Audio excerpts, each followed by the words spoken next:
श्रीनाथ म्हस्कोबाची पालखी राजेवाडीतून आज वीरकडे प्रस्थान करत आहे आणि याच पार्श्वभूमीवरती राजेवाडीतील सर्व भाविक भक्त असतील, ग्रामस्थ असतील, मोठ्या संख्येने या पालखीमध्ये सहभागी होत असतात, आबालवृद्ध असतात। 10-12 दिवस पालखीचा सोहळा वीरमध्ये असतो।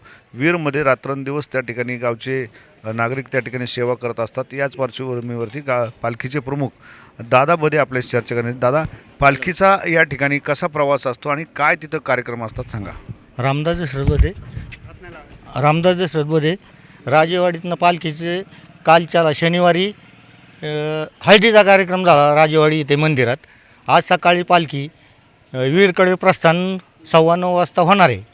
म्हणजे झाले असेच गृहीत धरून गावातले सगळे महिला मंडळ, पुरुष मंडळी, काही बैलगाड्या, ट्रॅक्टर, सगळा गावातील सर्व समाज एकजुटीने वीरकडे प्रस्थान होतं।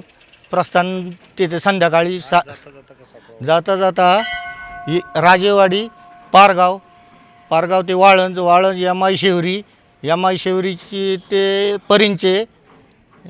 परिंचे झाल्यावर राऊतवाडी आणि वीरला संध्याकाळी मुक्कामी होते। संध्याकाळी देवाचा पोशाख, मग लग्नाचा कार्यक्रम। त्यावेळेस पालखी खाली बिठीला वाळवंटात जाते।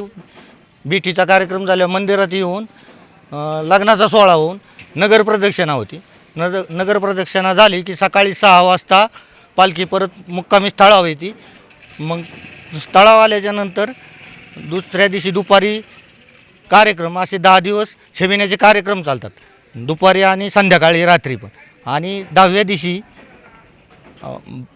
दिवशी म्हणजे 12 तारखेला दशमीच्या दिवशी रंग पडतो, त्याला मारामारी असे म्हणतात। मारामारी झाल्याच्या नंतर दुसऱ्या 13 तारखेला पालखी रिटर्न माघारी राजेवाडीकडे प्रस्थान होती। हा सगळा पायी प्रवास असतो। इथं आल्यावर संध्याकाळी बाकणूक, छबिना आणि मग कार्यक्रमाची सांगता होती। नवनवीन घडामोडी पाहण्यासाठी स्टार महाराष्ट्र न्यूजला सबस्क्राईब करा आणि ताज्या बातम्यांचे अपडेट मिळवण्यासाठी बेल आयकॉनला प्रेस करा आणि परिपूर्ण बातमीबरोबर रहा, इतरांपेक्षा एक पाऊल पुढे।